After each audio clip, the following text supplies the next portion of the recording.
არარეპრესიულ რეჟიმს წუხელ ბათუმში მოწყობილი სადამსჯელო ოპერაციის შემდეგ საპროტესტო აქცია მიმდინარეობს ბათუმში საკონსტიტუციო სასამართლოსთან, სადაც მოქალაქეები არიან შეკრებილები. აქციის მონაწილეები უკვე პროტესტის 46-ე დღეა უცვლელად ყოველდღიურად იკრიბებიან საკონსტიტუციო სასამართლოსთან ყოველ საღამოს, თუმცა დღეს გუშინ განვითარებული მოვლენების საპასუხოდ მოქალაქეები დილიდან შეიკრიბნენ ტერიტორიაზე იმისთვის, რომ სოლიდარობა გამოხატონ აქციაზე გუშინ დაკავებული პირების მიმართ, მათ შორის ჩვენი კოლეგის ჟურნალისტი მზია ამაღლობელის მიმართ. აქციის მონაწილეები ოლიგარქიული რეჟიმის რეპრესიულ პოლიტიკას აპროტესტებენ და აცხადებენ, რომ მსგავსი სადამსჯელო ოპერაციებით რეჟიმი პროტესტის ჩახშობას და მოქალაქეების დაშინებას ვერ შეძლებს. აქციის მონაწილეების სოლიდარობისთვის ასევე დაკავებულების მხარდასაჭერად ზღვისპირა ქალაქში მიდიან აქტივისტები თბილისიდანაც და ახლა თეა ვაშალომიძე გვეტყვის უკვე როგორი არის ბათუმში ვითარება საკონსტიტუციო სასამართლოს მიმდებარე ტერიტორიაზე. დიახნათია, საკონსტიტუციო სასამართლოს მიმდებარე ტერიტორიაზე კვლავ არიან შეკრებილები აქციის მონაწილეები. მიუხედავად იმისა, რომ ყოველ დღე 7 საათზე არის დაგეგმილი საპროტესტო აქცია საკონსტიტუციო სასამართლოს წინ დააჭარის მთავრობის სახლის მიმდებარე ტერიტორიაზე, გუშინ განვითარებული მოვლენების გამო დღეს აქციის მონაწილეებმა გადაწყვიტეს, რომ 3 საათისათვის შეკრებილი იყვნენ. მინდა კადრში გაჩვენოთ, რომ ამ დროისათვის გადაკეტილი არის გამსახურდიას გამზირი, აქ არის მოსული რიგითი ბათუმელები, სამოქალაქო აქტივისტები, პოლიტიკური პარტიების წარმომადგენლები, ის ადამიანები, ვინც ეწინააღმდეგებიან 46 დღის განმავლობაში რუსულ რეჟიმს და აქვე გაჩვენებთ, რომ აქციის მონაწილეების წინ განლაგებული არიან პოლიციელები, ძალიან ბევრი რაოდენობა პოლიციელი არის აქ არიან როგორც საპატრულო, ასევე კრიმინალური პოლიციის წარმომადგენლები და აქვე გეტყვით, რომ რამოდენიმე ნაბიჯში აქვე ბათუმის დრამატული თეატრის წინ ასევე არის მობილიზებული სპეციალური დანიშნულების რაზმი, ისინი არის ავტომობილებით მოსული სპეციალური აღჭურვილობით.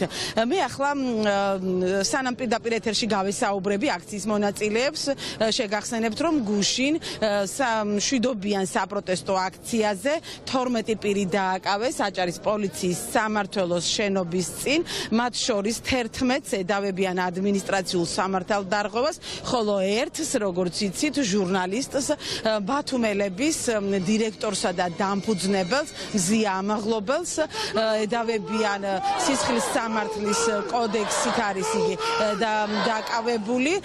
მასთან გუშინ 3 საათის ლოდინი დაჭირდა, რომ შესულიყვნენ უფლება დამცველები. სწორედ მზია ამაღლობელის და გუშინ ადმინისტრაციული წესით დაკავებულების სოლიდარობის ნიშნად გადაწყდა დღეს 3 საათზე საკონსტიტუციო სასამართლოსთან შეკრება. მე ხა გავესაუბრები ახალგაზრდებს, რომლებიც გუშინ იყვნენ საპროტესტო აქციაზე.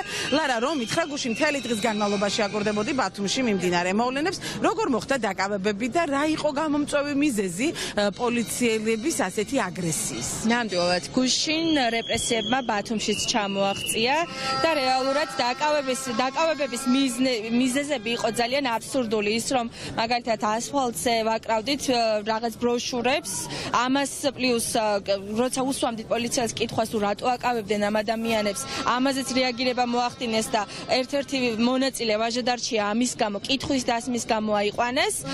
სხვადასხვა მიზეზები იყო, რომელიც იყო აბსურდული, უსამართლო და არალეგიტიმური ჩვენთვის. რეალურად გუშინდელი დაკავებები ექვემდებარებოდა იმას, რომ რეალურად უნდათ ამით შეეშინებია ხალხი, მაგრამ ხედავთ თქვენც, რომ ხალხი არ შეშინებულა და დღეს უფრო მეტი გამოვედით ქუჩაში. ძალიან დიდი მადლობა. გიორგი, ხალხი არ შეშინდა, დღეს უფრო მეტი გამოდით ქუჩაში. რა მოხდა გუშინ? რა გზავნილი იყო ეგრეთ წოდებული ხელისუფლებისაგან და პოლიციელებისაგან? პირველ რიგში მივესალმებით თქვენ მაყურებლებს. გუშინ რაც ვნახეთ ბათუმში, ეს იყო დაშინების სპეცოპერაცია.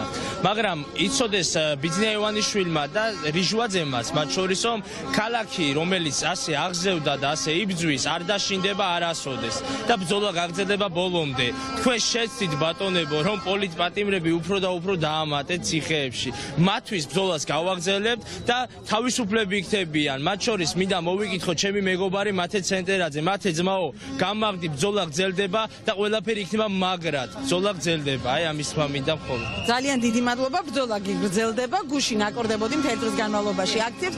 რა მოხდა პოლიციის სამმართველოსთან და დააკავეს ჟურნალისტი, რა გზავნილია ეგრეთ წოდებული ხელისუფლებისაგან? დიახ. პირველ რიგში მოგესალმებით. გუშინ ჩვენთან დიახ კოშმარი მოხდა. ძალიან ცუდი სიტუაცია შეიქმნა პოლიციის შენობასთან. გუშინ დაიჭირეს დაახლოებით 15-მდე აქტივისტი და მათ შორის იყო ერთ-ერთი ჩვენი თანამებრძოლი მათე ცენტერაძეც და მათ შორის ბათუმელების მენეჯერიც. დიახ, ძალიან ცუდი ხერხებით ცდილობდნენ რომ დაეჭირათ ჩვენი თანამებრძოლები, თუმცა ჩვენ აქ ვდგავართ მათთვის და სოლიდარობას უცხადებთ მათ და ასევე მინდა ვთქვა ისიც რომ გუშინ დაიჭირეს აქციაზე ჩვენი ბათუმელი მედროშე. ჩემი აზრით ეგ ადამიანი არის სიმშვიდის სიმბოლო და ყველაზე დიდი ქართველი არის ეს და ძალიან ცუდი ხერხებით დაიჭირეს ჩვენი ბათუმელი მედროშეც და სოლიდარობას უცხადებთ მათ და ყველა იმ დაკავებულს, რომელიც გუშინ ჩვენ ბათუმის საპროტესტო აქციიდან დააკავეს. ძალიან დიდი მადლობა. გოჩა, თუ შეიძლება რომ ითხრა, გუშინ საპროტესტო აქციაზე, მშვიდობიან საპროტესტო აქციაზე დააკავეს ჟურნალისტი, ასევე სამოქალაქო აქტივისტები. რა შეფასება შეიძლება გაუკეთდეს აი ამ ფაქტს, როგორ შეაფასებდი და თან ზია ამაღლობელის შემთხვევაში დაცვის უფლებაც კი არ მიეცა 3 საათის განმავლობაში მას ელოდებოდნენ ადვოკატები, რომ შესულიყვნენ ზია ამაღლობელთან. ანუ მათ მიერ რეჟიმი გვაჩვენებს ძალას და ცდილობს რომ უკანონო დაკავებებით და ზეწოლით პროტესტი შეგვაწყვეტინოს და ჩვენს კანონიერი მოთხოვნამდე უარი გვათქვენინოს, რასაც დარწმუნებული ვერ მიაღწევენ, რაც შეეხება მზია ამაღლობელის დაკავებას და მისი ადვოკატის უფლებით სარგებლობის შეზღუდვას, ვადასტურებ ნამდვილად 3 საათის განმავლობაში ადვოკატი ფიზიკურად არ დაუშვეს მასთან, ასევე უცნობი იყო ჩვენთვის მისი ადგილსამყოფელი შესახებ და სახალხო დამცველის წარმომადგენელი შეუშვეს 3 საათის შემდეგ, რომელმაც ძალიან მწირე ინფორმაცია მიიღო, რადგანაც ადგილზე როგორც უთხრეს კომპეტენტური ადამიანი არ იმყოფებოდა, ვინც გაცემდა ამ მომწურავ პასუხებს. პროტესტი გრძელდება და აუცილებლად მივახცევთ დასახულ მიზნებს, ხელახალ, თავისუფალ და სამართლიან არჩევნებს და ასევე გათავისუფლებულ პოლიტპატიმრებს. ძალიან დიდი მადლობა. პროტესტი გრძელდება. აქ არიან მოსული, როგორც გითხარით, რიგითი ბათუმელები, ასევე სამოქალაქო აქტივისტები. გიორგი დუმბაძეს ვხედავ აქ. გიორგი, რომ ითხრა გუშინ როგორ განვითარდა მოვლენები ბათუმში და რა გზავნილი იყო ეს ხელისუფლებისაგან ჟურნალისტის დაკავება? მოგესალმებით, მე ამ მოვლენებს თბილისიდან ვადევნებდი თვალყურს და რაც ბათუმში ხდებოდა, რომ ნიუსი მოდიოდა, რომ დააკავეს კიდევ ერთი ადამიანი, დააკავეს კიდევ 4 ადამიანი და საბოლოო ჯამში მთელი საღამოს განმავლობაში დააკავეს 11 ბათუმელი, მათ შორის ერთი სისხლზე და ეს არის ჟურნალისტი, ხო? და კადრებიც ვნახეთ ჩვენ რაც წინ უძღოდა ამ დაკავებებს და აი ესეთი მარაზმი და ესეთი დაცემა ჩვენი სამსახურების, მათ შორის ჩვენი გმირი პოლიციელების არის შემზარავი საყურებელი. ეს რა თქმა უნდა კიდევ მორიგი გზავნილია ბიძინა ივანიშვილის მხრიდან, რომ არავის არ გაუვა განსხვავებული აზრი და მთავრობის კრიტიკა, მაგრამ რასაც მართლა ვფიქრობ და რასაც მართლა ვგრძნობ, ჩვენ მაგას ვსაუბრობთ და ამიტომაც ვერაფრით ვერ მოგვერევიან, ვერც დაჭერებით, ვერც მუქარებით, ვერც დახვედრებით და ვერაფრით. იმიტომ რომ ჩვენ ისტორიის სწორ მხარეს ვდგავართ. ძალიან დიდი მადლობა, ლაშა. 46 დღეა ბათუმში მშვიდობიანი საპროტესტო აქცია მიმდინარეობს, თუმცა გუშინ როგორც ჩანს, ეგრეთ წოდებულ სამართალდამცავებს, პოლიციელებს ნერვებმა უმტყუნეს. რა გზავნილია და რა მოხდა გუშინ, რატო დააკავეს ჟურნალისტი, რა იყო ეს რას ფიქრობენ აი ამ ქმედებით ისინი? მე ხშირად მithქვამს და ვამბობ, რომ ეს ბრძოლა, რომელშიც ქართველი ხალხის კრიტიკული უმრავლესობა არის შესული, თავის ოჯახით, წევრები, თავის მეგობრებით ასე შემდეგ, ხშირად ვამბობ და ხალხს გავიმეორებ, რომ ეს არის ნერვების ომი, ეს არის ეს ბრძოლა არის დამოკიდებული დროის ფაქტორზე. რამდენსაც მეც გაუძლებთ, რამდენსაც ვიქნებით მედგრად, რამდენსაც ვიქნებით შეკრულები, რამდენსაც ვაჩვენებთ ამ ხალხს, რომ ჩვენ ვართ ერთიანები და არცად წასვლას და არცად დაშლას არ ვაპირებთ, იქამდე ეს უფრო გაზრდის იმ შესაძლებლობას და შანსს, რომ დააჩქაროს პროცესი და ბიძინა ივანიშვილი ჩამოშორდეს მართვის სადავეებს. სწორედ ამიტომ და ეს ამას ნიშნავდა გუშინდელი პოლიციის ქმედება, რომ ამ ადამიანებს ნერვებმა უმტყუნათ. ეს ამ ხალხმა იციან, რომ ისტორიის სწორ მხარეს არ დგანან. ამ ხალხმა იციან, რომ რეალურად არ აკეთებენ იმას.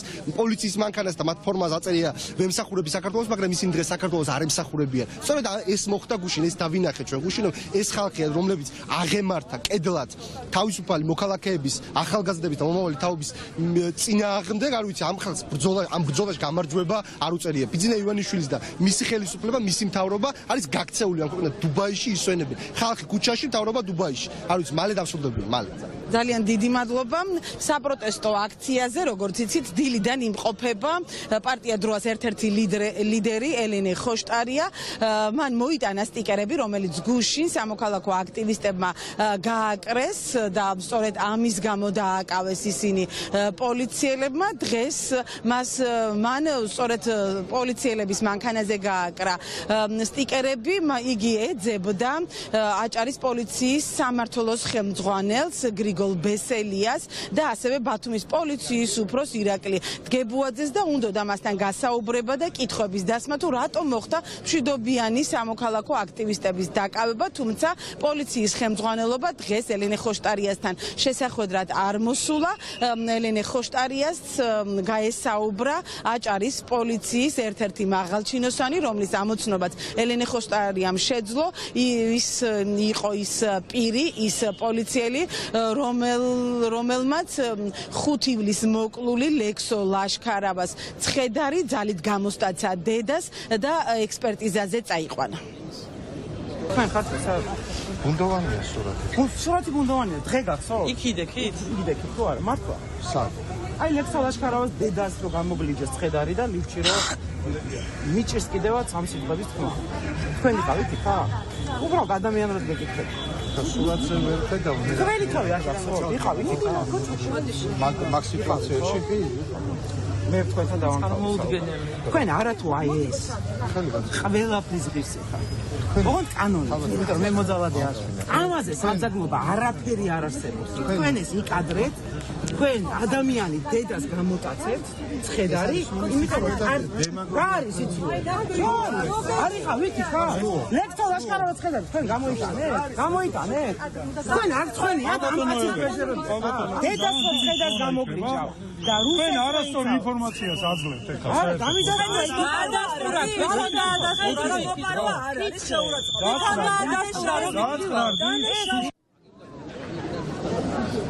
საპროტესტო აქცია გრძელდება. მოქალაქეები კვლავ საქართველოს საკონსტიტუციო სასამართლოსთან არიან შეკრებილები.